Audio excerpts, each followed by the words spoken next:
Yes, continue. अ, नमस्कार सर्वांना.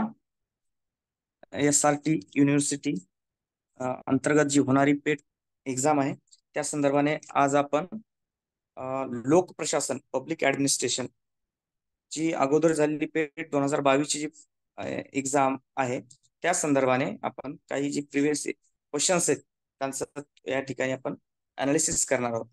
तर अ, पहिला प्रश्न मी वाचतोय. According to classical school the science of public administration is based on. अभिजात विचारधारेनुसार लोक प्रशासनाचे विज्ञान हे वर आधारित आहे. तर त्याचे ऑप्शन्स आहेत चार. पहिला ऑप्शन आहे नैतिक किंवा नेमून दिलेल्या मूल्यांचा अभाव. दुसरा आहे क्रमवार तत्वे आणि तंत्रे. तिसरा आहे विश्वव्यापी शास्त्रीय तत्वे आणि पद्धती.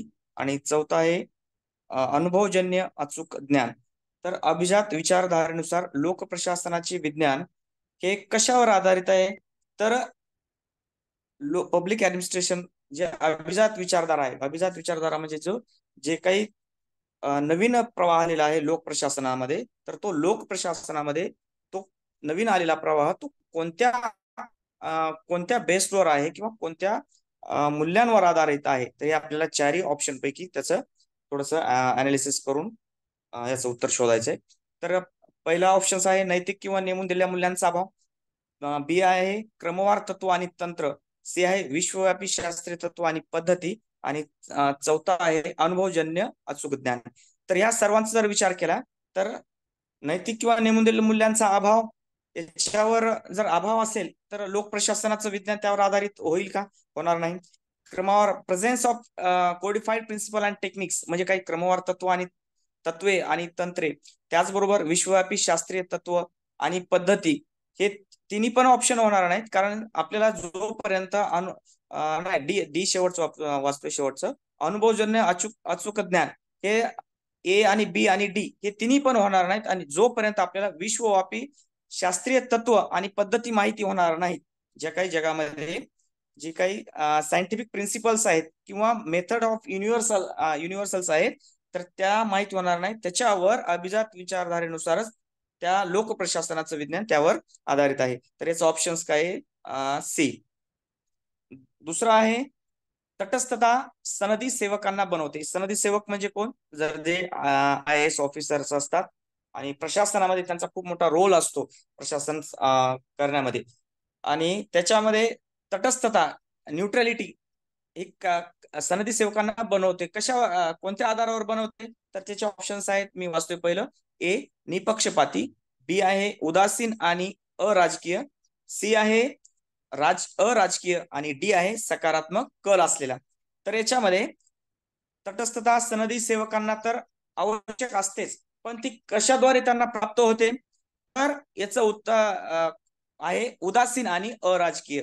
त्यांना जोपर्यंत ते कोणत्याही पक्षी संबंधित नसतात आणि ते जोपर्यंत त्या पक्षाच्या संदर्भात उदासीन राहत नाहीत, तोपर्यंत ते त्या आपल्या प्रशासनामध्ये तटस्थ भूमिका घेऊ शकत नाहीत. म्हणून याचं ऑप्शन आपल्याला सांगता येईल की उदास आणि अराजकीय, इनडिफरंट अँड अपॉलिटिकल.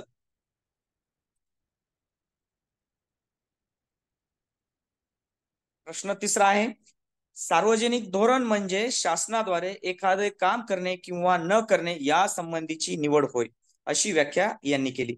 आता लोक प्रशासन आणि राज्यशास्त्र ही जी दोन जी विषय आहेत, हे हा विषय अभ्यासताना किंवा संविधान अभ्यासताना राज्यशास्त्राच्या अनुषंगाने, तर याच्यामध्ये कोणी काही वाक्य अशी आहेत की जे आपण जर मुखोद्गत केले, खूप महत्वपूर्ण अशी वाक्य आहेत इतिहासामध्ये, त्यांचा जर आपण अभ्यास केला आणि थोडस लक्षपूर्वक अभ्यास केला तर ती वाक्य आपल्याला पाठांतर पाहिजे. आणि अशी वाक्य आपल्याला हक्काचे मार्क देऊन जातात.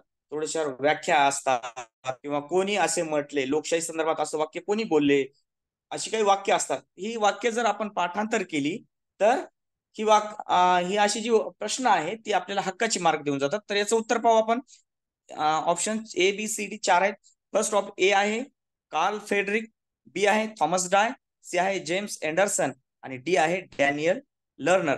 तर याचं उत्तर आपल्याला सांगता येईल की याचं उत्तर आहे थॉमस डाय. थॉमस डाय यांनी काय सांगितलं की सार्वजनिक धोरण म्हणजे शासनाद्वारे एखादं काम करणे किंवा न करणे या संबंधीची निवड होय. असं कोणी सांगितलं किंवा कोणाची व्याख्या आहे तर थॉमस डाय यांनी त्या संदर्भात व्याख्या केली दिसून येते. अकाउंटेबिलिटी या संदर्भात हा प्रश्न आहे. उत्तरदायित्व म्हणजे काय? उत्तरदायित्वाच्या विरुद्ध आहे चौथा प्रश्न आहे. तर उत्तरदायित्व म्हणजे काय? जोपर्यंत प्रशासन प्रशासकीय उत्तरदायित्व आणि नागरिकांचं सहकार्य जोपर्यंत मिळत नाही तोपर्यंत त्या प्रशासन गतिमान होत नाही किंवा कार्यक्षम होत नाही. म्हणून प्रशासनामध्ये उत्तरदायित्व आणि responsibility, accountability and responsibility is most important in administration. म्हणजे प्रशासनात ही दोन गोष्टी खूप महत्वाच्या असतात, उत्तरदायित्व आणि जबाबदारी, रिस्पॉन्सिबिलिटी. जोपर्यंत जो प्रशासकीय अधिकारी ज्याला जनतेप्रती उत्तरदायित्वाची जी भावना त्याच्यामध्ये निर्माण होत नाही आणि जो काही हे नागरिक आहेत त्या नागरिकांना पण त्या याच्या संदर्भात किंवा प्रशासकाच्या संदर्भात थोडस तो त्यांचा सकारात्मक प्रतिसाद असल्याशिवाय ते प्रशासन पण गतिमान होणार नाही. म्हणून याचं जे उत्तर आहे, ऑप्शन मी पहिल्यांदा वाचतो. पहिला ऑप्शन आहे रिस्पॉन्सिबिलिटी, जबाबदारी. आता उत्तरदायित्व विरुद्ध सांगायचं आपल्याला, त्याचा संलग्न सांगायचं नाही किंवा त्याच्या सोबत असायचं सांगायचं नाही. हा प्रश्न कोणतेही प्रश्न वाचताना व्यवस्थित वाचायचं, प्रश्न व्यवस्थित वाचला की त्याचे उत्तर आपोआप आपल्याला सहजपणे काढता येते. ए ऑप्शन आहे जबाबदारी, रिस्पॉन्सिबिलिटी. बी सेंट्रलायझेशन, केंद्रीकरण, अधिकाराचं सेंट्रलायझेशन. सी आहे डिसेंट्रलायझेशन, केंद्रीकरण म्हणजे एकत्रीकरण. आणि सी विकेंद्रीकरण, डिसेंट्रलायझेशन. आणि डी प्रदत्त अधिकार, डेलिकेटेड ऑथॉरिटी. आता याच्या उत्तरदायित्व म्हणजे काय की एखादाच अधिकारी तो जनतेप्रती किंवा त्याच्या प्रशासनाप्रती त्याचं उत्तरदायित्व असणे जनतेप्रती. पण हे तिन्ही ऑप्शन त्याच्या सोबत आहेत. जबाबदारी उत्तरदायित्वाच्या सहसंबंधित आहे, सेंट्रलायझेशन ते पण आहे आणि डिसेंट्रलायझेशन ते पण आहे. पण डेलिकेटेड अथॉरिटी किंवा प्रदत्त अधिकार म्हणजे काय तर आपल्या कामाची विभागणी करणे, कामाची वाटून देणे आणि प्रत्येकाला त्या जनतेप्रती जबाबदारीची भावना निर्माण करणे. कोणी एक रिस्पॉन्सिबल राहणार नाही. म्हणून त्याच्या विरुद्ध जे आहे ते आहे ऑप्शन डी म्हणजेच डेलिकेटेड अथॉरिटी, प्रदत्त अधिकार. हा थोडासा प्रश्न आपल्याला रिसर्च मेथोडॉलॉजीच्या अनुषंगाने पण आपण पाहू शकतो आणि लोकप्रशासनामध्ये पण आहे. प्रश्न 5 आहे paired with the hypothesis is an alternative hypothesis. गृहीतकर्त्यास जोडून पर्यायी गृहीतकर्ते असतात. गृहीतकर्ते त्याला आपण हायपोथेसिस म्हणतो. थोडासा मराठी शब्द काही अवघड जातात, गृहीतकर्ते असं आपण, किंवा इंग्लिशमध्ये वाचायचं काही मराठी प्रश्न थोडा अवघड असेल तर याचा ऑप्शन आहे ए रिसर्च संशोधनात्मक, बी नल, सी सिंपल आणि डी कॉम्प्लेक्स. तर गृहीतकर्त्यास जोडून पर्यायी गृहीतकर्ते असतात. तर याचं आपल्याला उत्तर रिसर्च मेथोडॉलॉजी पण आपण शिकलेलं असेल तर त्याचं उत्तर आपल्याला सांगता येईल नल हायपोथेसिस. म्हणजे शून्य जी आहे गृहीतकर्ते. म्हणजे जर एखादा आपण अंदाज बांधतो, रिसर्च करताना एखादा ज्यावेळेस आपण अंदाज बांधतो त्यावेळेस दोन चल असतात, एका चलाचा दुसऱ्या चलावर जो परिणाम होतो, जर कोणताच परिणाम होत नसेल तर त्याला आपण काय म्हणतो नल हायपोथेसिस किंवा शून्य गृहीतक असं म्हणतो. म्हणून याचा ऑप्शन आहे बी शून्य, नल हायपोथेसिस सांगता येईल. 6वा प्रश्न आहे दिल्ली येथे IIPA ची स्थापना यांनी केलेल्या शिफारसीच्या आधारावर करण्यात आली. तर IIPA काय आहे त्या संदर्भात आपल्याला याचं लॉंग फॉर्म माहित असलं पाहिजे. तर IIPA हे एक इन्स्टिट्यूट आहे. कशा संदर्भात काम करते तर ऍडमिनिस्ट्रेशन, प्रशासनाच्या संदर्भात काम करते. लोक प्रशासन हा विषयच आहे. प्रशासन कसं असावं, उत्तरदायित्व कसं असावं त्या संदर्भात आहे. IIPA लॉंग फॉर्म मी सांगतो, Indian institute of public administration. तर याचा लॉंग फॉर्म तुम्ही लिहून घ्या आणि पाठांतर करा. आणि ही IIPA जी संस्था आहे दिल्ली येथे स्थापन झाली. तिची स्थापना मी एक्स्ट्रा माहिती देतोय 29 मार्च 1954 या साली IIPA ची स्थापना झाली. मग आता याचे ऑप्शन वाचतोय. ए आहे Paul Appleby, sorry, B MP Sharma, C SB Chavan, D Rumki Basu. तर ज्या वेळेस पंडित जवाहरलाल नेहरू प्राईम मिनिस्टर होते त्यांच्या अध्यक्षतेखाली किंवा त्यांनी एक अशी समिती नेमली आणि अशी एक इन्स्टिट्यूट असावी पब्लिक ऍडमिनिस्ट्रेशनच्या संदर्भात. आणि त्या समितीला अशी शिफारस केली की तुम्ही अशी संस्था सुचवा. आणि त्यांनी प्रोफेसर पॉल जे होते पॉल ॲपलबी जे होते, त्यांची जी समिती होती त्यांच्या समितीने रिकमेंडेशन केलं, जी शिफारस केली आणि नंतर 29 मार्च 1954 पंडित जवाहरलाल नेहरू यांनी IIPA Indian institute of public administration या संस्थेची स्थापना केली. याचा आन्सर काय येईल आपल्याला सांगता येईल, पॉल ॲपलबी. 7वा प्रश्न आहे, the concept of unity of command is complementary to the principle of.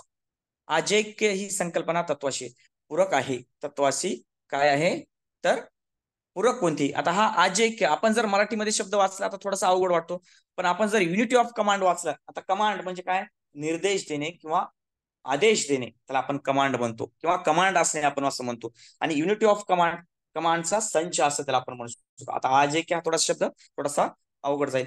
मग याचे ऑप्शन्स आहेत, ए स्पॅन ऑफ कंट्रोल म्हणजे काय, नियंत्रण क्षेत्र. बी स्केलर चेन, साखळीचं तत्व. सी कोऑर्डिनेशन, समन्वय. D none of the above, वरीलपैकी कोणतंच नाही.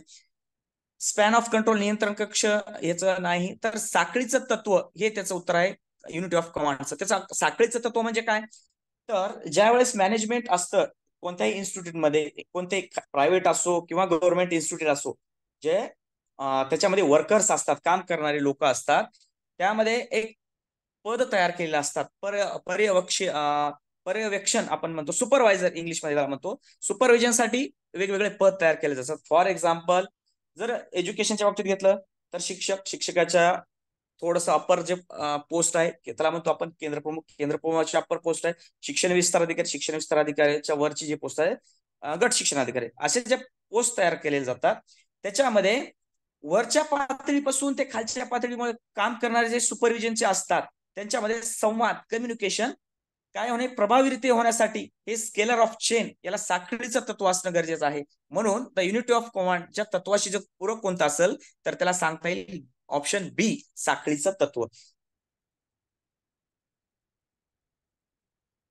प्रश्न 8वा आहे, the citizens charter was first introduced in म्हणजे काय, नागरिकांची सनद सर्वप्रथम कोणत्या देशात सुरू झाली. तर नागरिकांची सनद सर्वप्रथम इंग्लंड या देशामध्ये, इंग्लंडचे जे पंतप्रधान होते त्यांनी नागरिकांची सनद, इंग्लंडच्या पंतप्रधानाने 1991 मध्ये तत्कालीन जे पंतप्रधान होते जॉन मेजर यांनी नागरिकांची सनद ही कल्पना मांडली. का मांडली तर तिथल्या नागरिकांना, त्यांच्या देशातल्या नागरिकांना अधिकाधिक सुविधा सेवा प्रदान करण्यासाठी जास्तीत जास्त कशा प्रकारे प्रशासन कार्य क्षम करता येईल या संदर्भाने 1991 साली, याचं एक्स्ट्रा माहिती देतो मी, सन 1991 साली इंग्लंड या देशामध्ये नागरिकांची सनद सर्वप्रथम मांडली गेली. आणि भारतामध्ये पण 1997 मध्ये ज्या वेळेस अटल बिहारी वाजपेयी पंतप्रधान होते त्यांनी केंद्र सरकार आणि भारतातली सर्व घटक राज्यांचे जे राज्य सरकार आहेत त्यांना नागरिकाच्या सनद जी आहे त्या संदर्भाने प्रत्येकाने ती राबवावी नागरिकांची सनद, अशा सर्व राज्यांना मुख्यमंत्र्यांना निर्देश दिले होते 1997 ला. त्याची एक्स्ट्रा माहिती आपण त्या ठिकाणी नोट करावी. आणि याचं उत्तर आहे बी इंग्लंड.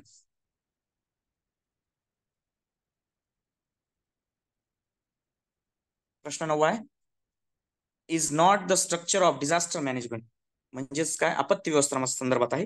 ही आपत्ती व्यवस्थापनाची संरचना नाही. कोणती नाही. Option A NDMA, option B SDMA, option C DDMA, option D NDRF. तर आता याला आपल्याला लॉंग फॉर्म माहित असणं किंवा माहिती असणं गरजेचं आहे. NDMA म्हणजे काय तर नॅशनल डिझास्टर मॅनेजमेंट अथॉरिटी. तर त्याचे जे हेड असतात त्या कमिटीचे किंवा त्या प्राधिकरणाचे, अथॉरिटी म्हणजे प्राधिकरण, तर त्या प्राधिकरणाचे जे हेड असतात प्राईम मिनिस्टर असतात, ही नॅशनल लेवलला काम करते. जर नैसर्गिक आपत्ती आली भारतामध्ये कुठेही तर एक डिझास्टर मॅनेजमेंटची अथॉरिटी असावी, त्या संदर्भात पीएमच्या खाली अंडरमध्ये ती काम करते. नंतर जे असते स्टेट लेवलला, दुसरा जो ऑप्शन आहे बी SDMA, state disaster management authority. तिसरं आहे, आता नॅशनल झालं, स्टेट झालं, DDMA म्हणजे डिस्ट्रिक्ट डिझास्टर मॅनेजमेंट अथॉरिटी. ही डिस्ट्रिक्ट जी असेल ती कलेक्टरच्या अंडरमध्ये काम करेल आणि स्टेटची असेल ते याच्या आपल्या CMच्या नेतृत्वाखाली काम करते. तर NDRF, आता तिन्ही संस्था काय आहेत तर आपत्ती व्यवस्थापनाच्या संदर्भात काम करतात. NDRFचे जे जवान आपण म्हणतो ज्यावेळेस नैसर्गिक आपत्ती येतात तर त्यावेळेस जे एनडीआरएफचे जवान म्हणतो तर त्या स्ट्रक्चर मध्ये येत नाहीत, ते एक फोर्स म्हणून काम करतात, तर हे अथॉरिटी म्हणून काम करत नाहीत. तर त्याचं एनडीआरएफचे लॉंग फॉर्म काय आहे, तर नॅशनल डिझास्टर रिस्पॉन्स फोर्स त्याचा लॉंग फॉर्म आहे. तो हा फोर्स आहे, एक रिस्पॉन्सिबल फोर्स असा आहे, आणि तिन्ही पण आहे तो आपत्ती व्यवस्थापनाची संरचनेमध्ये येतात, म्हणून याचा ऑप्शन आहे डी. आणि 10वा प्रश्न आहे, the public administration was introduced as a fully independent subject in the civil services examination conducted by the UPSC. तर याचं आन्सर आहे एक मिनिट, ऑप्शन थोडस ए, एक ऑप्शन आहे ए 1987, ऑप्शन बी 1985, 1986 आणि 1988. तर याचा आन्सर येईल 1987. त्यावेळेस एमपीएससी मध्ये पब्लिक ऍडमिनिस्ट्रेशन युपीएससी मध्ये पब्लिक ऍडमिनिस्ट्रेशन हा स्वतंत्र विषय त्या संदर्भात त्याचा त्यांनी कंडक्ट केलेला आहे.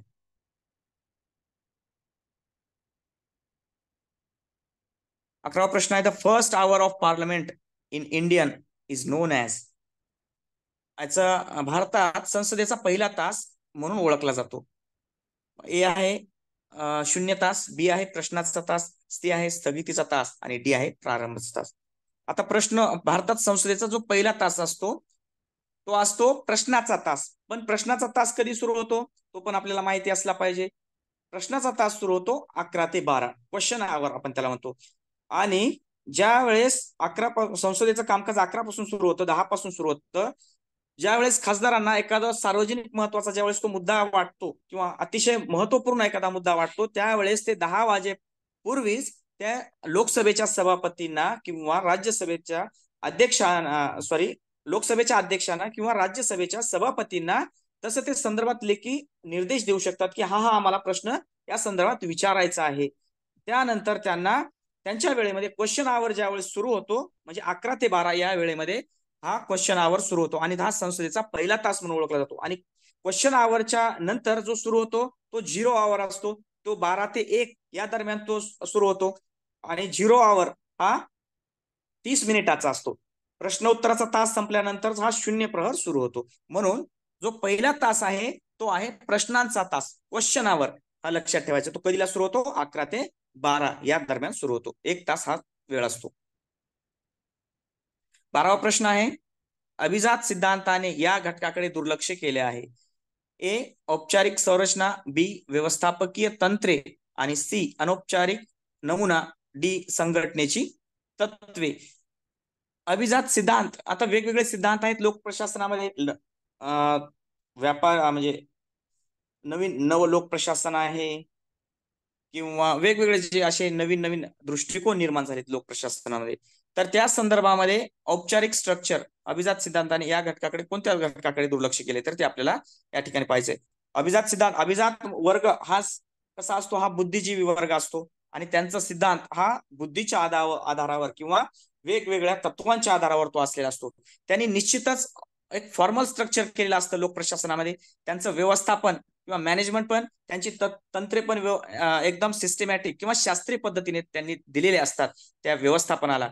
आणि आणि त्यांचे प्रिन्सिपल असतात, जी काही संघटना काम करते, प्रायव्हेट असो किंवा हे असो, कोणतेही शासकीय असो, त्यांची एक ऑर्गनायझेशन म्हणून काम करते, त्यांच्या पाठीमागे पण एक प्रिन्सिपल असतात. पण या घटकाकडे त्यांनी कोणत्या दुर्लक्ष केले तर अनौपचारिक नमुना, म्हणजे त्यांनी अनौपचारिक ज्या गोष्टी आहेत ज्याला काही म्हणजे तेवढ्या महत्वपूर्ण आहे त्या गोष्टीकडे त्यांनी दुर्लक्ष केलेलं आपल्याला दिसून येतं अनौपचारिक पॅटर्न्सला. म्हणून याचं उत्तर आहे सी अनौपचारिक नमुना. आणि 13वा प्रश्न या ठिकाणी आपल्याला सांगता येईल, या अभ्यासकाच्या मतानुसार आज्ञेची एकता म्हणजे कर्मचाऱ्याला केवळ एक आणि एकाच वरिष्ठाकडून आदेश मिळाला पाहिजे. थोडेसे ऑप्शन,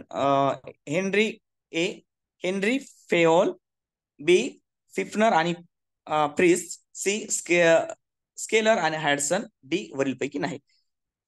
या अभ्यासकाच्या मतानुसार आज्ञेची एकता म्हणजे कर्मचाऱ्याला केवळ एक आणि एकाच वरिष्ठाकडून आदेश मिळाला पाहिजे.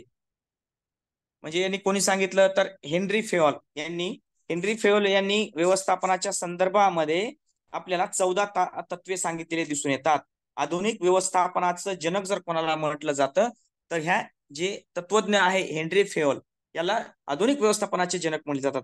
आणि मॅनेजमेंट कसं असावं त्या संदर्भात यांनी 14 तत्वे सांगितले, प्रिन्सिपल्स 14 त्या सांगितलेत. मी तुम्हाला एक दोन सांगतो. कामाची त्यांनी विभागणी केलेली आहे. शिस्त कशी असावी, एकता कशी असावी, दिशेची एकता कशी असावी, सेंट्रलायझेशन कसं हवं, डिसेंट्रलायझेशन कसं हवं. मी अगोदर सांगितलं आपण स्केलर चेन, ऑर्डर, अशा वेगवेगळ्या त्यांनी 14 तत्वे आपल्याला या ठिकाणी सांगितलेली दिसून येतात. म्हणून त्यांनी सांगितलं की आज्ञेची एकता म्हणजे कर्मचाऱ्याला केवळ आणि एकाच वरिष्ठाकडून त्यांना आदेश मिळाला तरच ते का प्रशासनात गती मानता येते. म्हणून याचं ऑप्शन सांगता येईल हेनरी फेयोल. आपल्याला हे लक्षात ठेवावं लागेल.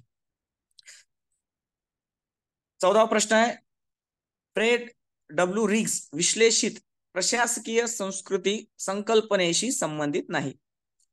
आता एफ डब्ल्यू जो रिग्स होते त्यांनी कशा संदर्भात काम केले आपण पाहू.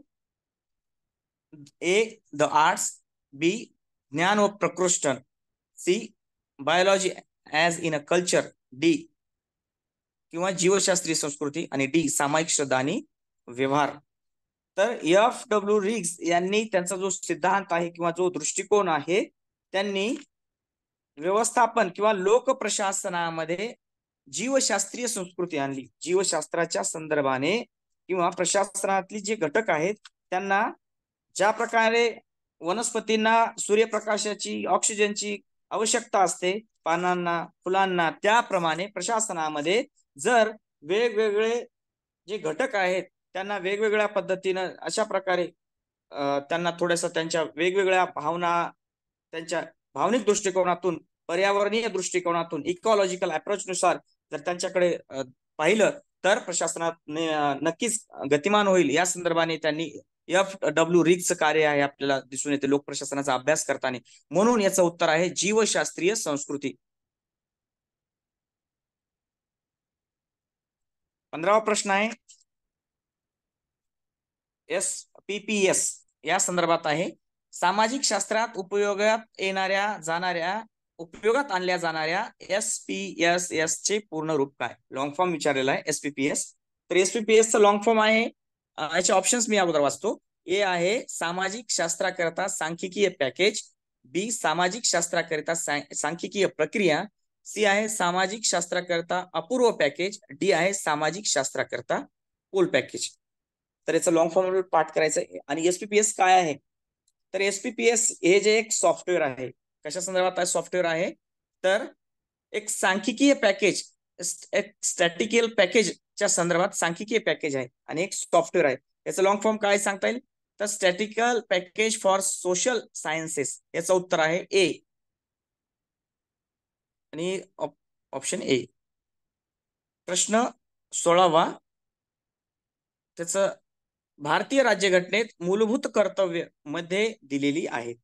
मूलभूत कर्तव्ये कुठं सांगितलेले तर आपण या ठिकाणी भारतीय राज्यघटनेच्या अनुषंगाने अभ्यास करणार आहोत.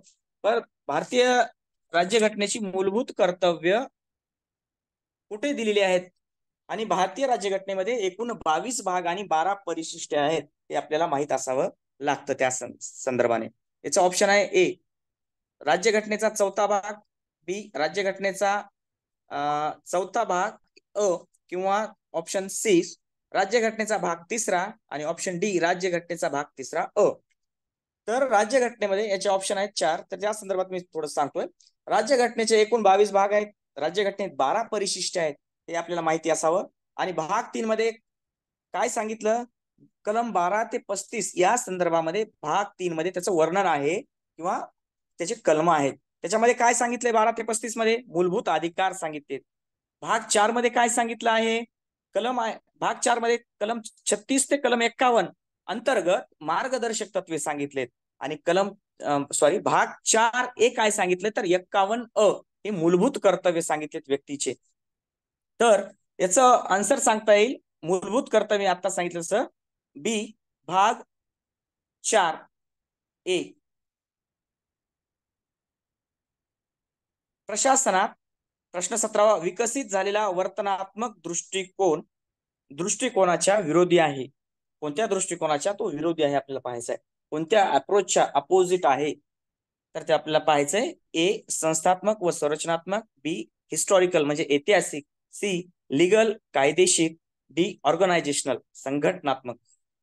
तर प्रशासनात विकसित झालेला जो वर्तनात्मक दृष्टिकोन आहे तो कशाच्या विरोधी आहे? तर इन्स्टिट्यूशनल अँड स्ट्रक्चरल संस्थात्मक आणि संरचनात्मक. हिस्टॉरिकल याचं उत्तर येणार नाही, लिगल पण येणार नाही, कायदेशीर तो वर्तनात्मक दृष्टिकोन असतो, संघटनात्मक दृष्टिकोन असतो, आणि हिस्टॉरिकल पण हा प्रशासनामध्ये तो वर्तनात्मक दृष्टिकोन आपल्याला दिसून येतो. याचं उत्तर सांगता येईल आपल्याला संस्थात्मक व संरचनात्मक, याच्या विरोधामध्ये आपल्याला हा दिसून येईल, म्हणून ऑप्शन क्रमांक ए. प्रश्न 18 आहे. तुलनात्मक अध्ययन पद्धतीच्या संदर्भात हा प्रश्न आहे. तुलनात्मक अध्ययन पद्धती ही वैश्विक अध्ययन पद्धती नाही असा युक्तिवाद या अभ्यासकाने केला. The comparative method is not a universal method. पुन्हा असं म्हटलंय ते आपल्याला या ठिकाणी ऑप्शन नुसार पाहायचे. ए जेम्स कोलमन, बी रॉबर्ट ढाल, सी फ्रेडरिक्स, का डी हर्बर्ट सायमन. तर या संदर्भात मी अगोदर सांगितल्या संदर्भाने असा युक्तिवाद कोणी केला किंवा हे वाक्य कोणाचे आहे या संदर्भाने असं जर आपण थोडंसं वाचन केलं तर याचं उत्तर आपल्या लक्षात येईल. जेम्स कोलमन यांनी असं सांगितलं की तुलनात्मक अध्ययन पद्धती ही जी वैश्विक अध्ययन पद्धती नाही असं त्यांनी युक्तिवाद आपल्याला केला दिसून येतो. असं ऑप्शन आहे ए. एक प्रश्न 19 आहे. प्रशासनाचे क्षेत्र हे व्यवसायाचे क्षेत्र आहे, ते राजकारणाच्या घाई गर्दीपासून दूर ठेवलं पाहिजे असं मत कोणी मांडले? प्रशासनाचं क्षेत्र हे व्यवसायाचं क्षेत्र आहे, हे राजकारणाच्या म्हणजे प्रशासनामध्ये ऍडमिनिस्ट्रेशन मध्ये राजकारण आलं नाही पाहिजे किंवा तो राजकारणाच्या संबंधित, राजकारण आणि प्रशासन हे दोन बाजू वेगवेगळ्या असल्या पाहिजे, तर प्रशासनात गतिमानता येईल, कार्यक्षम प्रशासन होईल आणि प्रशासन पण उत्तरदायित्वाने काम करेल. समाजाप्रती उत्तरदायित्वाची त्याच्या मनामध्ये भावना निर्माण होईल आणि जनतेला पण त्या प्रशासनाविषयी एक सकारात्मक भावना निर्माण होईल. त्या संदर्भात हे प्रश्न आहे. याचा ऑप्शन मी वाचतोय. Dwight Waldo, A B L D White, C Woodrow Wilson आणि डी एम ई डिमॉक. प्रशासनाच्या संदर्भात किंवा लोक प्रशासनाचा जर जनक कोणाला म्हटलं जातं तर वुड्रो विल्सन याला म्हटलं जातं. वुड्रो विल्सन अमेरिकेचे पूर्व राष्ट्राध्यक्ष यांना आपण लोक प्रशासनाचे जनक म्हणतो. त्यांनी जास्तीत जास्त लोकांप्रती प्रशासन कसं गेलं पाहिजे या संदर्भात खूप मोलाचं असं कार्य केलेलं आपल्याला दिसून येतो, म्हणून याचा ऑप्शन आपल्याला सांगता येईल Woodrow Wilson.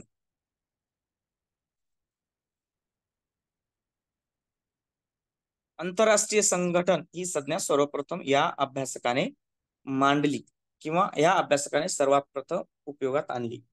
Option A Charles P Schleicher, B Doms Lorimer, C Hans Kelsen, D Eagleton. तर याचे आंतरराष्ट्रीय किंवा इंटरनॅशनल ऑर्गनायझेशन ही जी कन्सेप्ट आहे किंवा हा जो शब्द आहे तर कोणी वापरला सर्वात पहिले तर डोम्स लोरिमर या राजकीय तत्ववेत्ताने. राज्यशास्त्र आणि लोकप्रशासन हे एकाच नाण्याचे दोन बाजू आहेत. जो राजकीय तत्वज्ञ आहे तो लोकप्रशासनाच्या संदर्भात त्यांनी पण काम केलेलं दिसून येते, म्हणून डोम्स लोरिमर यांनी ही इंटरनॅशनल ऑर्गनायझेशन फर्स्ट कन्सेप्ट त्यांनी मांडलेली आपल्याला दिसून येते. याचा ऑप्शन बी. 21वा प्रश्न आहे. लोकप्रशासनाकरिता हा जो काळ आहे संघर्षाचा काळ म्हणून ओळखला जातो, कोणता काळ संघर्षाचा काळ? ए 1927 1937, बी 1938 ते 1947, सी 1948 ते 1970 आणि डी 1971 ते 1998. या संदर्भात थोडीशी माहिती देतो मी एका मिनिटामध्ये. लोकप्रशासनाचा सुरुवात काळ कधी झाली? 1887 पासून लोकप्रशासनाचा ग्रीक या राष्ट्रापासून लोकप्रशासनाच्या संदर्भात किंवा युरोपियन राष्ट्रामध्ये लोकप्रशासनाचा अभ्यास सुरू झाला. 1887 पासून ते 1926 पर्यंत हा पहिला काळ होता. त्याच्यानंतर दुसरा जो काळ होता 1927 ते 1937, हा जो काळ कसा होता तर हा याच्यामध्ये कार्यक्षमता हा त्या ठिकाणी खूप मोठा शब्द, परवलीचा शब्द वापरला जायचा प्रशासनामध्ये की कार्यक्षम असलं पाहिजे. त्या 1927 ते 1937 हा जो 10 वर्षाचा काळ आहे त्याच्यामध्ये हा शब्द वापरला गेला, कोणता? कार्यक्षमता. नंतर 1938 ते 1947 हा जो नंतरचा काळ होता, या काळामध्ये लोक प्रशासनामध्ये काही प्रिन्सिपल्स आणि जे काही मेथड्स आल्या किंवा सिद्धांत आले आणि त्या सिद्धांताला काही वैचारिक आव्हाने पण दिले गेले. वेगवेगळे राजकीय तत्ववेत्यांनी त्यांना वैचारिक आव्हान दिले. आणि त्याच नंतरचा जो काळ होता 1948 ते 1970चा जो काळ होता, तो मात्र लोक प्रशासनासाठी महत्वाचा काळ होता. आणि हा जो पिरियड होता क्रिसिस ऑफ पब्लिक ऍडमिनिस्ट्रेशन म्हणून ओळखला जातो लोक प्रशासनामध्ये. मग हा काळ कशा संदर्भात होता, तर लोक प्रशासन हा राज्यशास्त्राचाच एक भाग आहे असं काही विचारवंतांचं मत होतं. लोकप्रशासन हे एक अध्ययनाचं स्वतंत्र शास्त्र होऊ शकते का, म्हणून पण काही तत्ववेत्ते त्याच्या संदर्भात अभ्यास करत होते. असा वेगवेगळा विचार येत होते लोकप्रशासनाच्या संदर्भात या काळामध्ये. आणि लोकप्रशासनाला याच काळामध्ये वेगळं शास्त्र आहे असं काही राजकारवंतांनी किंवा राजकीय तत्ववेत्यांनी त्यावेळेस आपलं मत व्यक्त केलं. म्हणून हा जो काळ आहे क्रिसिस ऑफ पब्लिक ऍडमिनिस्ट्रेशन म्हणून ओळखला जातो. कोणता, तर 1948 पासून ते 1947 पर्यंतचा. म्हणून या ऑप्शन क्रमांक सी याचा आपल्याला आन्सर म्हणून देता येईल. पुढच्या प्रश्नाकडे जाऊ आपण. पुढचा प्रश्न आहे 22वा प्रश्न आहे, लिडरशिप अँड ऑथॉरिटी हे लोक प्रशासनामध्ये खूप महत्वाचे घटक आहेत. जर प्रशासन गतिमान करायचं असेल, कार्यक्षम करायचं असेल, नागरिकांना त्या प्रशासनाविषयी एक एक विश्वासाची त्यांच्या मनामध्ये भावना निर्माण करायची असेल, तर leadership and authority is more important in public administration असं कोणी मत मांडले आपण पाहूया संदर्भात. नेतृत्व आणि अधिकार हे अनेक लोकांच्या सहभागामुळे बहुल आहेत असं मत या अभ्यासकाने मांडले. कोणी मांडले? ऑप्शन क्रमांक A Chester Barnard, B F.W. Taylor, C Mary Parker Follett आणि डी M.E. डिमॉक. तर लिडरशिपच्या संदर्भात आपल्याला जर अभ्यास केला, leadership is must for administration and social and society असं कोणी म्हटलं? मेरी पार्कर फॉलेट यांनी त्या संदर्भात खूप मोलाचं असं कार्य केलेलं आपल्याला दिसून येते. म्हणून याचा आन्सर आपल्याला सी सांगता येईल. आणि पुढच्या प्रश्नाकडे जाऊ आपण. प्रश्न 23वा आहे, जनसंपर्काच्या सिद्धांतात अंतर्भूत नाही. Not includes in the theory of public relations. A learning about public विशेष अँड ऍस्पिरेशन्स म्हणजे लोकांच्या इच्छा अपेक्षा माहीत करून घेणे. बी अधिकारी आणि जनता यांच्यात समाधानकारक संबंध संवर्धित करणे. सी प्रशासकीय यंत्रणेच्या कामासंबंधी लोकांना माहिती देणे. डी चुकीची माहिती देऊन लोकांना प्रभावित करणे. जनसंपर्काच्या सिद्धांतात कोणता घटक अंतर्भूत नाही? जनसंपर्क हा असला पाहिजे प्रशासनाच्या अनुषंगाने. तर तिन्ही जर घटकांचा अभ्यास केला वरच्या ऑप्शन्सचा, तर आपल्या लक्षात येईल की लोकांच्या इच्छा अपेक्षा काय आहेत आपल्याला माहीत करून घेतल्या पाहिजेत, एक लिडरशिपने, नेतृत्वाने आणि प्रशासनाने. आणि नंतरचं जे आहे अधिकारी जो वर्ग आहे आणि जनता यांच्यामध्ये एक समाधानकारक संबंध असावेत, विश्वासाचे संबंध असावेत. आणि त्याचबरोबर प्रशासकीय यंत्रणा जी आहे त्यासंबंधी कामासंबंधी लोकांना माहिती देणे. अधिकाऱ्यांचं किंवा प्रशासनाचं असं कर्तव्य बनतं किंवा त्यांचं उत्तरदायित्व असं आहे की त्यांनी त्यांच्या कामासंबंधी लोकांना माहिती दिल्या पाहिजे, योजनेसंबंधी लोकांना माहिती दिल्या पाहिजे. त्यांनी जास्तीत जास्त लोकांना आपल्या सेवा कशा देता येईल या संबंधी प्रयत्न केले पाहिजेत. पण जर लोकांना चुकीची माहिती देऊन लोकांना प्रभावित करणे असेल, तर ते मात्र त्या ठिकाणी लोकांना त्या प्रशासनाच्या विरोधात अविश्वासाचे वातावरण निर्माण होते प्रशासनाच्या संदर्भामध्ये. म्हणून जनसंपर्काचा जो सिद्धांत आहे त्यामध्ये हा डी घटक येणार नाही, म्हणजे चुकीची माहिती देऊन लोकांना प्रभावित करणं हा चुकीचं होईल. म्हणून ऑप्शन क्रमांक डी हा याचं आपल्याला आन्सर सांगता येईल. 14वा आहे, राष्ट्रीय मानवी हक्क आयोग ही संस्था आहे. मानवी हक्काचं जर हनन झालं ऑल वर्ल्ड, राष्ट्रीय मानवी हक्क अख्ख्या जगामध्ये वेगवेगळे देश त्या मानवी हक्काच्या संदर्भात कार्य करताना आपल्याला दिसून येतात. तर त्या संदर्भामध्ये मानवी हक्क आयोग प्रत्येक देशाने आपापला आयोग ह्युमन राईट्स कमिशन स्थापन केलेला आहे. तर तो कोणत्या संदर्भात आहे, कशी संस्था आहे ते आपल्याला पाहायचे. ऑप्शन क्रमांक ए घटनात्मक आहे, बी न्यायिक आहे, सी वैधानिक आहे का डी अर्धन्यायिक आहे. तर ती जी आहे राष्ट्रीय मानवी हक्क आयोग ही जी संस्था आहे ती आहे वैधानिक संस्था. ती घटनात्मक नाही किंवा न्यायिक नाही किंवा ती न्याय देणारी नाही. ज्युडिशियल जे आहे कोणती असते, तर आपला सुप्रीम कोर्ट किंवा कोर्ट कोणते पण, सुप्रीम कोर्ट, हाय कोर्ट किंवा डिस्ट्रिक्ट कोर्ट, हा न्यायिक संस्था येतात. अर्धन्यायिक पण येणार नाही. याचं उत्तर आहे वैधानिक. ह्या घटनात्मक, याचं उत्तर नाही, याचं उत्तर आहे सी, वैधानिक. म्हणजे कायदा करून राष्ट्रीय मानवी हक्क आयोगाला त्याला स्टॅट्युटरी संस्था म्हणून इन्क्लूड केलेलं आपल्याला दिसून येतं. याचा ऑप्शन आहे सी. पुढच्या प्रश्नाकडे जाऊ. प्रश्न 25 आहे, हा अभ्यासक प्रशासनाच्या व्यापक दृष्टिकोनाकरिता ओळखला जातो. प्रशासनाचा जो व्यापक दृष्टिकोन आहे, जेनरिक व्ह्यू ऑफ ऍडमिनिस्ट्रेशन, कोणता आहे विचारवंत आपण पाहू. A Henri Fayol, B Woodrow Wilson, C Robert Michels आणि डी व्ही ए ग्रेकुनस. तर याचा प्रशासन, प्रशासनाची किंवा व्यवस्थापनाची, प्रशासनामध्ये व्यवस्थापन कसं असावं त्या संदर्भामध्ये, किंवा कमांड कशा असाव्यात, 14 तत्वे कशी असावेत, ह्याचं जर कार्य कोणी केलं असेल तर त्या प्रशासकाचा जो व्यापक जेनरिक व्ह्यू जर कोणी मांडला असेल तर तो आहे हेनरी फ्युअल यांनी. म्हणून याचा आन्सर आपल्याला सांगता येतील, सांगू शकतो आपण हेनरी फ्युअल. ऑप्शन क्रमांक ए. ऑप्शन प्रश्न 26 आहे, लोकपाल विधेयक या संदर्भामध्ये आहे. तर लोकपाल विधेयकाचा जर अभ्यास केला तर जगामध्ये कधी सुरुवात झाली, थोडीशी माहिती देतो तुम्हाला 1 मिनिटाच्या आत. लोकपाल, प्रश्न वाचतोय, लोकपाल विधेयक संसदेत प्रथम यावर्षी मांडण्यात आला. भारताच्या संसदेमध्ये लोकपाल हा जो कायदा आहे किंवा लोकपाल हा कधी मांडण्यात आला भारताच्या संसदेमध्ये. Option A 1971, 71 sorry, B 1967, C 1968 का डी 1972. मी थोडीशी एक माहिती देतो. सर्वप्रथम 18व्या शतकामध्ये प्रशासनाच्या विरोधामध्ये किंवा प्रशासना किंवा प्रशासकीय जे अधिकारी आहेत किंवा जे काही यंत्रणा राबवणार आहेत त्याचे भ्रष्टाचाराचे आरोप होऊ लागले आणि त्याच्या संदर्भात चौकशी करण्यासाठी 18व्या शतकापासून याच्या संदर्भात कार्य सुरू झालं अख्ख्या जगामध्ये. मग सर्वप्रथम कुठं झालं, तर स्वीडन या देशामध्ये याचं कार्य सुरू झालं 18व्या शतकात. आणि त्याच्यानंतर Finland, New Zealand, England, Australia, Norway, France अशा वेगवेगळ्या देशामध्ये ही लोकपालाच्या संदर्भात कार्य होत गेलं आणि लोकपाल ते विधेयक त्यांनी मांडलं आणि तिथं तो कायदा तयार केला. आणि हा कायदा भारतामध्ये सगळ्यात प्रथम जर कोणी विचार मांडला असेल तर 1959 मध्ये सी डी देशमुख यांनी मांडला. सी डी देशमुख हे खासदार होते, त्यांनी सर्वप्रथम अशी एक संस्था असावी हा त्यांनी. त्याचबरोबर 1966 ला मोरारजी देसाई यांचं जे सरकार होतं किंवा पंतप्रधान असताना त्यांच्या अध्यक्षतेखाली एक प्रशासकीय सुधार आयोग नेमला आणि त्यांनी सुरुवातीलाच 9 मे 1968 ला लोकपालाच्या संदर्भात पहिलं विधेयक लोकसभेमध्ये मांडलं.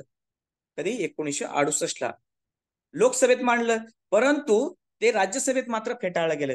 आणि कायदा, जे एखादं विधेयक भारतामध्ये मांडलं जातं त्याचं लोकसभेत आणि विधानसभेत ते बहुमताने पारित होणं गरजेचं असतं आणि बहुमताने, विशेष बहुमताने जर पारित झालं तर त्याचं, त्या विधेयकाचं कायद्यात रूपांतर होत असतं.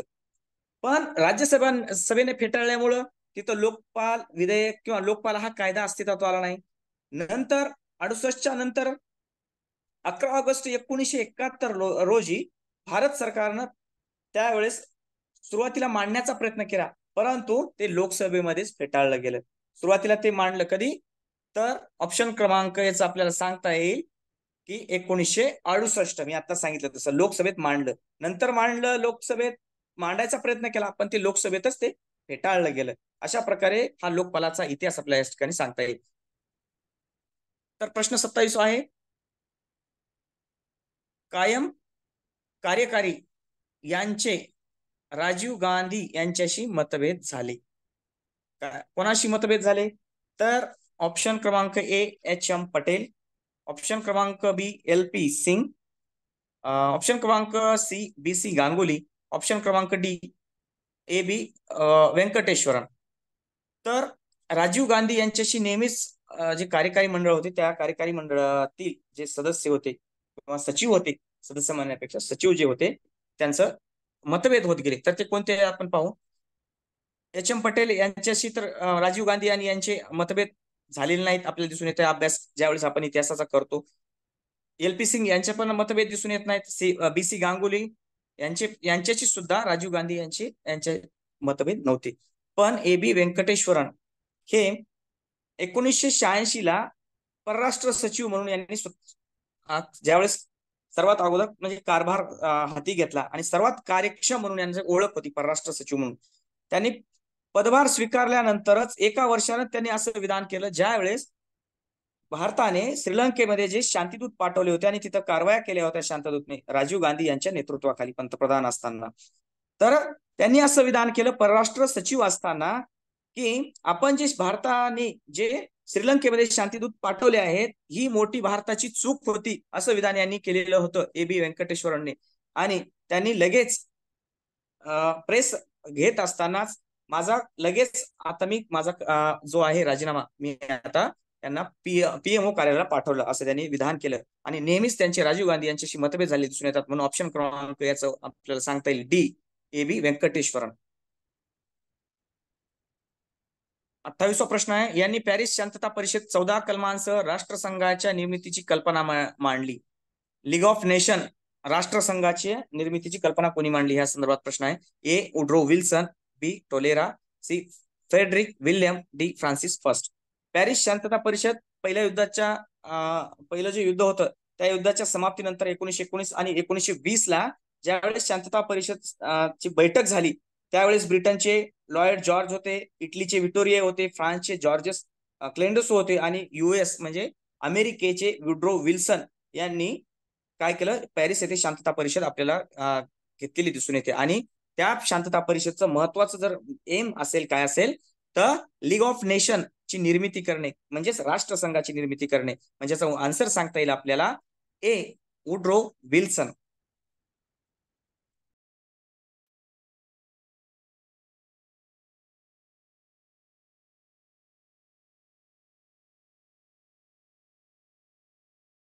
ऑप्शन A न्यायालय, ऑप्शन B कार्यकारी मंडळ, ऑप्शन C कायदे मंडळ आणि ऑप्शन D राष्ट्राध्यक्ष.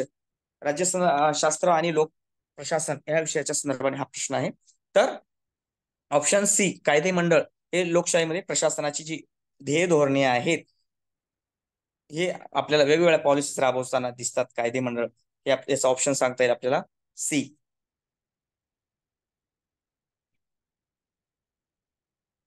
उद्योजक ऑप्शन क्रमांक सॉरी प्रश्न क्रमांक 30, उद्योग सरकार म्हणून ओळखले जाते. ऑप्शन क्रमांक ए पब्लिक ऍडमिनिस्ट्रेशन, ऑप्शन क्रमांक B democratic government, C new public management, option क्रमांक D हुकुमशाहीचं सरकार. तर याचं उद्योजक सरकार म्हणूनही कोणाला ओळखले जाते तर ऑप्शन क्रमांक C नव लोक व्यवस्थापन, नवीन व्यवस्थापन, ऑप्शन क्रमांक C. तर पुढच्या प्रश्नाकडे जाऊ. प्रश्न 31वा, डाटाचे हे बहुवचनी रूप आहे. A datum, B delta, C डॅट, D डॅटसन. तर याचा जर आपल्याला बहुवचनी रूप सांगायचे प्लुरल फॉर्म ऑफ डाटाचं तर प्लुरल फॉर्म ऑफ डाटाचं इज अ डॅटम, ऑप्शन क्रमांक A सांगता येईल आपल्याला. पुढच्या प्रश्नाकडे जाऊ आपण. 32वा प्रश्न आहे, भारतीय राज्यघटनेची 11वी अनुसूची पंचायतशी संबंधित असून त्यात विषय अंतर्भूत आहे. किती विषय अंतर्भूत आहेत तर आपण ऑप्शन क्रमांक पाहू. A 18, option B 28, option C 19, option D 29.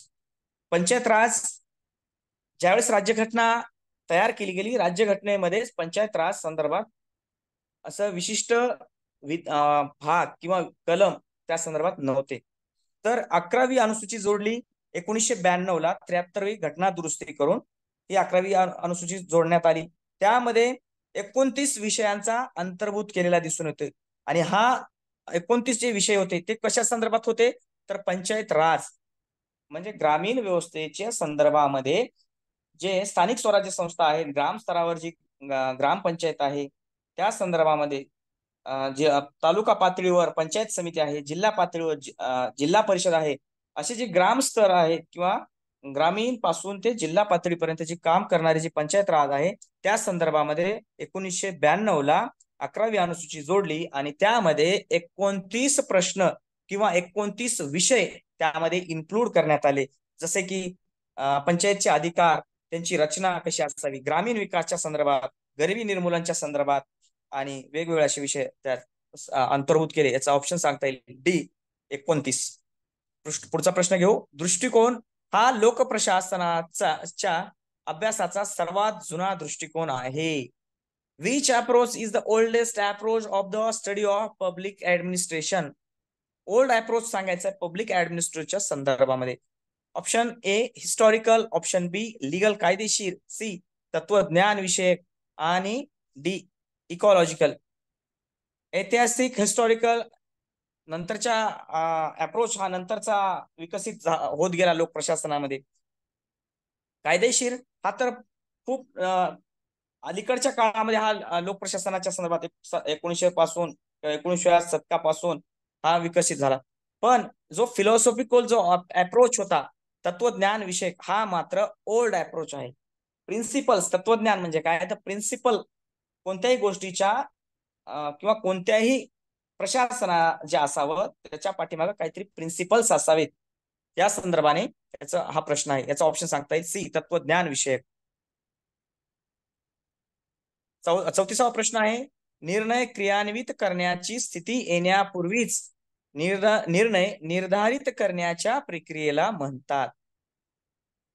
ए समस्या सूत्रण, बी गृहीत कृत्य, सी संशोधन आराखडा, डी रिव्ह्यू ऑफ लिटरेचर साहित्याचा आढावा.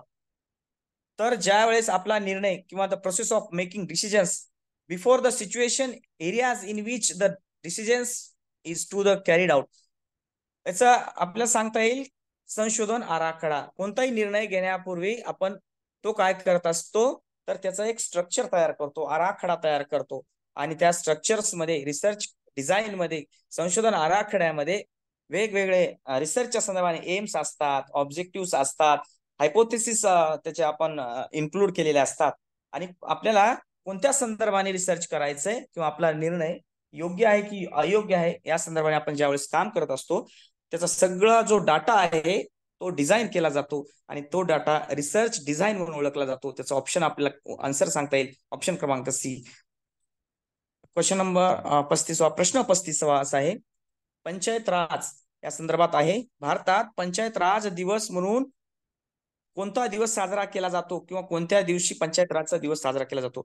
ऑप्शन क्रमांक ए 21 एप्रिल, बी 24 एप्रिल, सी 2 ऑक्टोबर किंवा डी 14 नोव्हेंबर.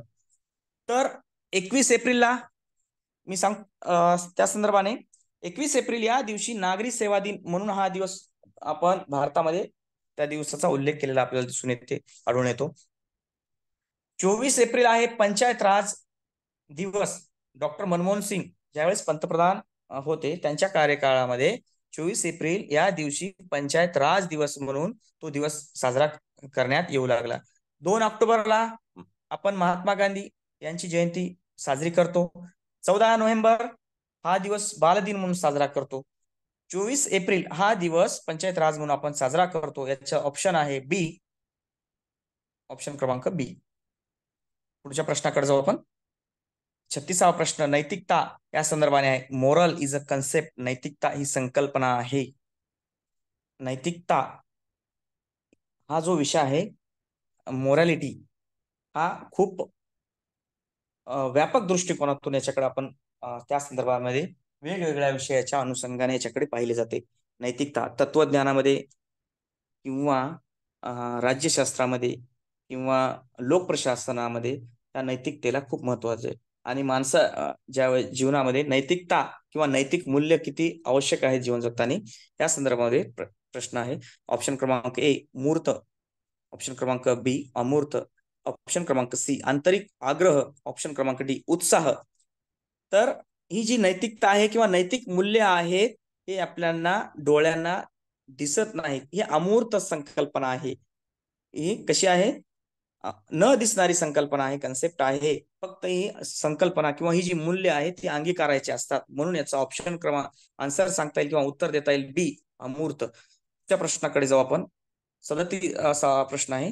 संविधानाच्या निर्मितीपेक्षा ती प्रत्यक्ष अंमलात आणणे अधिक अवघड काम आहे. याचा ऑप्शन आहेत A Woodrow Wilson, option B Jawaharlal Nehru, option C B R Ambedkar, option D Vallabhbhai Patel. तर या संदर्भात वुड्रो विल्सन यांनी संविधानाच्या या संदर्भामध्ये आपल्याला हा त्यांचं वक्तव्य आपल्याला दिसून येते. संविधानाच्या निर्मितीपेक्षा ती प्रत्यक्ष अंमलात आणणे खूप अवघड काम आहे, असं अमेरिकेचे पूर्व राष्ट्राध्यक्ष वुड्रो विल्सन यांनी त्यांचं हे जे मत होते त्यांचं मत व्यक्त केलेलं आपल्याला दिसून येईल. पुढच्या प्रश्नाकडे जाऊ आपण.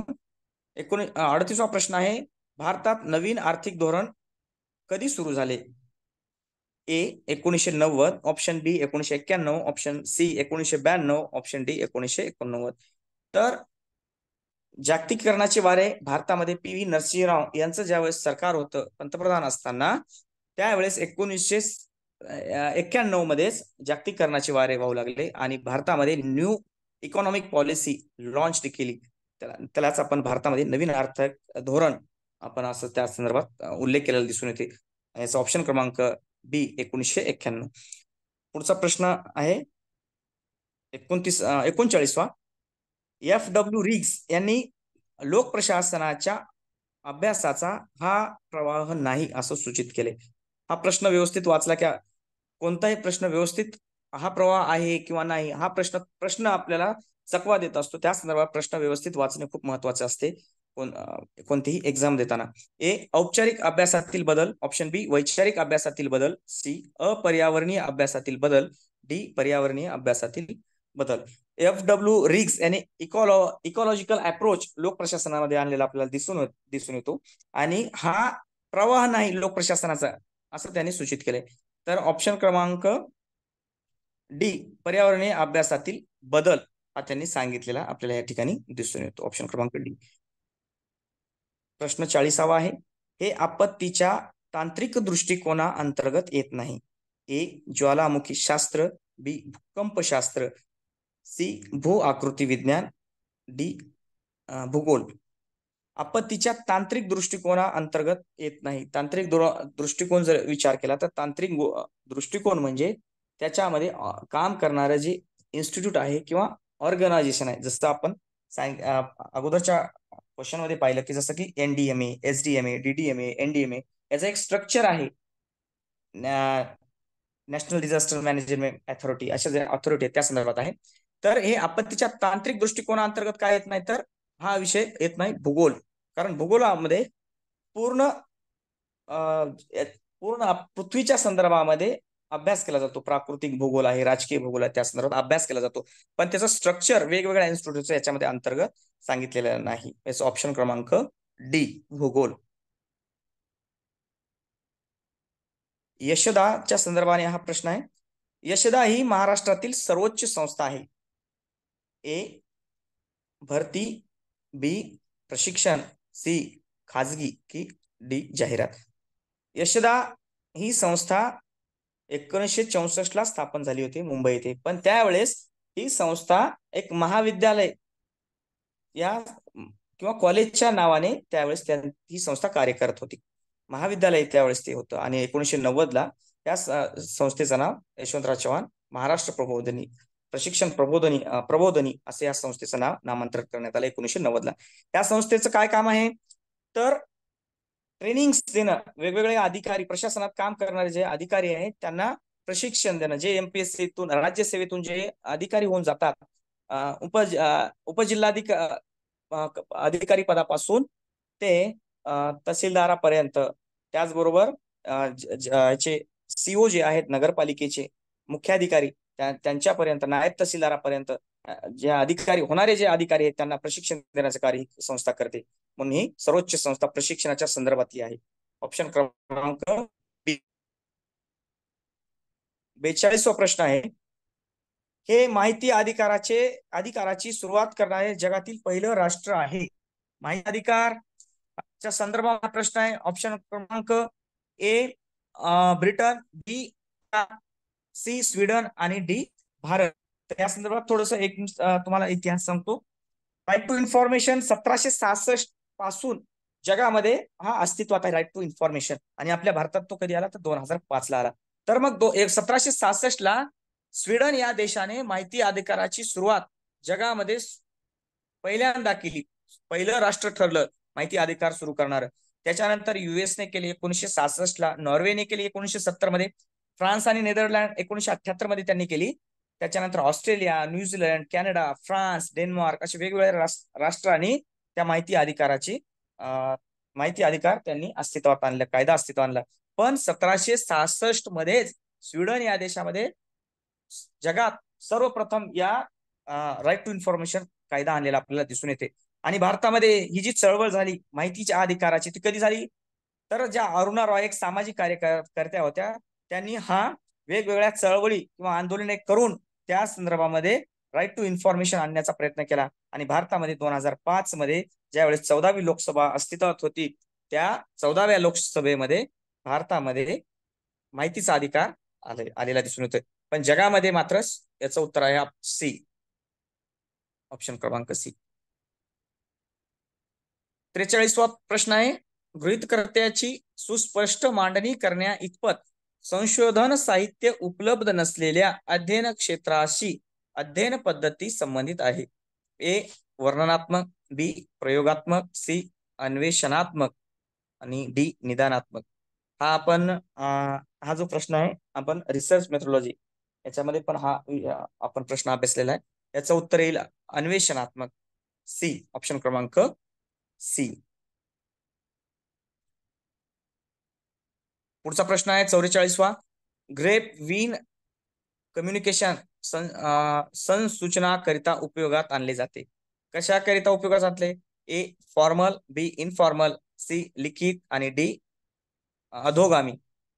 तर ग्रेप वाईन जे कम्युनिकेशन असतं ते इनफॉर्मल असतं किंवा अनौपचारिक ज्या गप्पा असतात, जे इन्स्टिट्यूटमध्ये कर्मचारी वेगवेगळ्या खाजगी किंवा शासकीय इन्स्टिट्यूटमध्ये काम करणारे जे कर्मचारी असतात, ते त्यांच्या वेगळ्या विषयावर ज्यावेळेस गप्पा मारतात किंवा चर्चा करतात, त्यावेळेस जे कम्युनिकेशन होतं ते कसं असतं, तर इनफॉर्मल असतं, त्याच्यामध्ये फॉर्मॅलिटी नसते.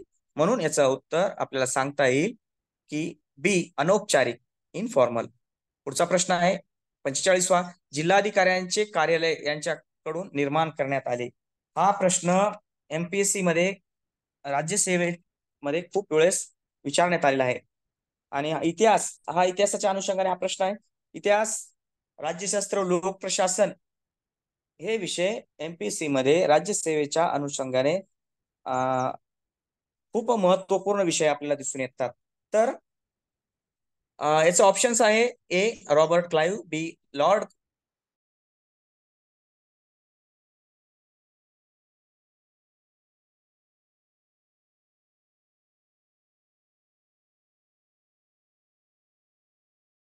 सदुसष्ट. जिल्हाधिकारी कार्यालय कोणाकडून निर्माण करण्यात आले, हा आपला प्रश्न आपल्या या ठिकाणी पाहायचा आहे.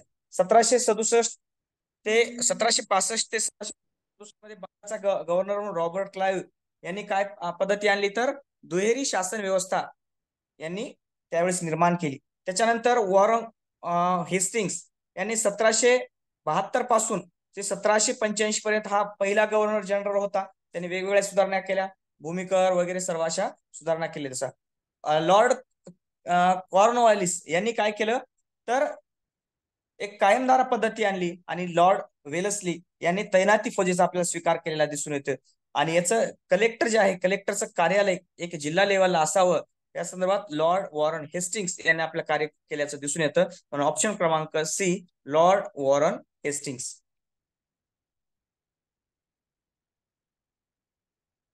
प्रश्न 46वा, हे अभ्यासक लोक प्रशासनाच्या अभ्यासाच्या पर्यावरणात्मक दृष्टिकोनाशी संबंधित नाहीत. तर ecological approach to the study of public administration is not associated with, म्हणजेच काय, लोक प्रशासनाच्या अभ्यास करण्याच्या संदर्भात पर्यावरणात्मक दृष्टिकोनाशी संबंधित नाही. कोणता अभ्यासक बघायचा, त्या संदर्भात प्रश्न ऑप्शन आहेत. ए रॉबर्ट ढाल, बी जॉन गॉस, सी ल्युथर गुलिक आणि डी एफ.डब्ल्यू. रिग्स. तर हे तिन्ही जे तत्व व्यक्ती आहेत, रॉबर्ट ढाल, जॉन गॉस आणि एफ.डब्ल्यू. रिग्स, हे तिन्ही पण पर्यावरणात्मक दृष्टिकोनाशी संदर्भित आहेत किंवा संबंधित आहेत. पण ल्युथर गुलिक हा मात्र त्यांनी वेगळा सिद्धांत मांडला. हा इकॉलॉजिकल अप्रोचच्या संदर्भात आपल्याला दिसून येत नाही. तर त्यांनी एक नवीन सिद्धांत मांडला. त्याचा जो ग्रंथ होता papers on the science of administration, 1937 मध्ये हा ग्रंथ लिहिला. आणि या ग्रंथामध्ये पॉस्टकॉर्न नावाचा एक सिद्धांत मांडला.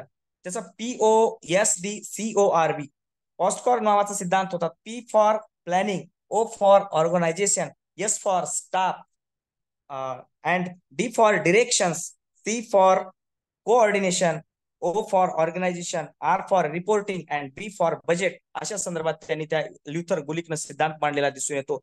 म्हणून त्या इकॉलॉजिकल अप्रोचच्या जो आहे त्याच्या दृष्टिकोनाशी संदर्भित हा आपल्याला दिसून येत नाही. म्हणून ऑप्शन क्रमांक सी याचं उत्तर आपल्याला या ठिकाणी देता येईल, ल्युथर गुलिक. पुढचा प्रश्न आपल्याला जायचा आहे 47वा प्रश्न. तर 47वा प्रश्न आहे, स्वरूपाच्या आधारावर प्रशासनाचे हे दोन व्यापक दृष्टिकोन आहेत. एक आहे ऑप्शन क्रमांक ए रचनात्मक आणि कार्यात्मक, बी एकात्म आणि व्यवस्थापकीय, सी औपचारिक आणि अनौपचारिक, डी राष्ट्रीय व आंतरराष्ट्रीय. स्वरूपाच्या आधारावर प्रशासनाचे हे दोन व्यापक दृष्टिकोन कोणते? व्यापक, ब्रॉड व्ह्यू ऑफ ऍडमिनिस्ट्रेशन कोणते आहेत? एकात्म व व्यवस्थापकीय. जोपर्यंत प्रशासनामध्ये मॅनेजमेंट, व्यवस्थापकीय म्हणजे काय? मॅनेजमेंट जोपर्यंत राहत नाही आणि प्रशासन एकत्रित किंवा स्केलर ऑफ चेनने काम करत नाही, साखळीच्या तत्वानुसार काम करत नाही, युनिटी ऑफ कमांडने काम करत नाही, तोपर्यंत ते प्रशासन काय गतिमान होणार नाही. Is a too broad views in administration is more important integral and managerial. म्हणून ऑप्शन क्रमांक बी एकात्म व व्यवस्थापकीय आपल्या या ठिकाणी उत्तर देता येईल. पुढच्या प्रश्नाकडे आपल्याला जायचं आहे. 48वा प्रश्न आहे, महाराष्ट्रात लोकायुक्त ही संस्था सर्वप्रथम या वर्षी निर्माण झाली. तर कोणत्या वर्षी निर्माण झाली? ऑप्शन ए आहे 1970, ऑप्शन बी आहे 1972, ऑप्शन सी आहे 1973 आणि ऑप्शन डी आहे 1971. महाराष्ट्रात लोकायुक्त जशी देशामध्ये जे लोकपाल ही विधेयक मांडण्यात आलं, पण ते वेळोवेळी फेटाळण्यात आलं. मात्र महाराष्ट्रामध्ये लोकायुक्त सर्व प्रथम मांडण्यात आलं लोकायुक्त. तर ते कधी मांडण्यात आलं? तर याचं उत्तर आहे 1971. या वर्षी महाराष्ट्रामध्ये लोकायुक्त ही संस्था असावी असं त्या ठिकाणी त्यावेळेस मांडलेलं दिसून येतं. म्हणून ऑप्शन क्रमांक डी 1971. पुढच्या प्रश्नाकडे जायचं आपल्याला. 49वा, हेनरी फेओल यांनी नियंत्रणाच्या मार्गांचा उल्लेख केलेला दिसून येतो. ए कोणकोणते मार्ग आहेत आपण पाहू आता. हेनरी फेओल यांनी सांगितलं द चॅनल ऑफ कंट्रोल्स कोणते आहेत? ए 2 ऑप्शन क्रमांक ए त्याचं 2, बी 3, सी 4 आणि डी 5. हेनरी फेओल अगोदर सांगितल्याप्रमाणे हा आधुनिक व्यवस्थापनाचे जनक म्हणून याला ओळखले जातं. त्यांनी unity of command and channels of control या संदर्भात काम केलेलं दिसून येतं, कार्य केलेलं दिसून येतं. त्यांनी मॅनेजमेंटची 14 प्रिन्सिपल्स आपल्याला सांगितलेली लोक प्रशासनामध्ये दिसून येतात.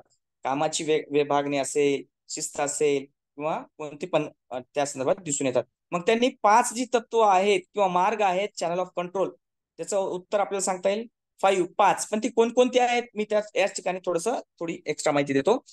Number 1 is a control, number 2 is a plan, number 3 is organizing, number 4 is a commanding, and 5 is coordinating. Is 5 pillars and 5 channel of control is more important by the Henry Fayol.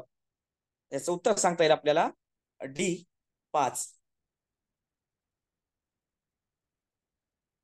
and the last question is the 50वा प्रश्न आहे, ज्ञान मीमांसाशी संबंधित आहे. कशा संदर्भात आहे बघू आपण. ए काही माहित असणे, बी माहिती संकलनाचा मार्ग, सी अनुमान प्रेडिक्शन्स लावणे आणि डी प्रयोग या संदर्भामध्ये आहे. ज्ञान मीमांसा त्या संदर्भात जर विचार केला, थोडीशी माहिती देतो मी. ज्ञान मीमांसा जर विचार केला तर हा याच्या तत्वज्ञानाचा जो शास्त्र आहे, तत्वज्ञानामध्ये ज्ञान मीमांसेच्या संदर्भात वेगवेगळ्या अनुषंगाने आपल्याला अभ्यास केलेला त्या ठिकाणी दिसून येतो. मग ज्ञान मीमांसेचे किंवा तत्वज्ञानाचे 2 पिलर किंवा 2 बेस आपल्याला दिसून येतात. एक आहे ऑन्टॉलॉजी अँड इथिक्स. ऑन्टॉलॉजी म्हणजे सत्ताशास्त्र आणि इथिक्स म्हणजे नीतिशास्त्र. सत्तेमध्ये जर नीती नसेल किंवा नीतिशास्त्राचा जर अवलंब नसेल तर त्या ज्ञानमीमांसेला किंवा त्या ज्ञानाला एक अर्थ उरणार नाही, अशा प्रकारचं कार्य आपल्याला दिसून येतं. म्हणून हा प्रश्न खूप महत्वाचा आहे. ऑप्शन ए काय माहिती असणे, बी माहिती संकलनाचा मार्ग the way of collect data, option क्रमांक सी अनुमान, आणि ऑप्शन क्रमांक बी एक्सपेरिमेंटेशन प्रयोग. याचा आन्सर आहे बी माहिती संकलनाचा मार्ग. आणि माणसाला या संदर्भात थोडस सांगतो मी. माणसाला ज्ञान कधी होते, ज्ञान म्हणजे काय, आणि ज्ञानाचा बेस काय, ज्ञान कुठून मिळते, ज्ञानाचं मूल स्रोत काय, त्याची व्याप्ती काय आहे, ज्ञान कसे मिळते. अगोदर माणसाला भ्रम होतो, त्याच्यानंतर थोडीशी प्रचिती येते, त्याच्यानंतर थोडस माणूस विधान करतो, आणि त्याच्यानंतर त्या विधानाच्या नंतर आपण तो सत्यात उतरवण्याचा प्रयत्न करतो, त्यालाच आपण ज्ञान म्हणतो. आणि ज्या वेळेस प्लेटो आणि अरिस्टॉटल याचा आपण अभ्यास करतो त्या संदर्भात ज्ञानमीमांसेची सुरुवात तिथून देखील झालेली दिसून येते. म्हणून ऑप्शन क्रमांक be the way of collect data, माहिती संकलनाचा मार्ग, हे आपल्याला दिसून येतं.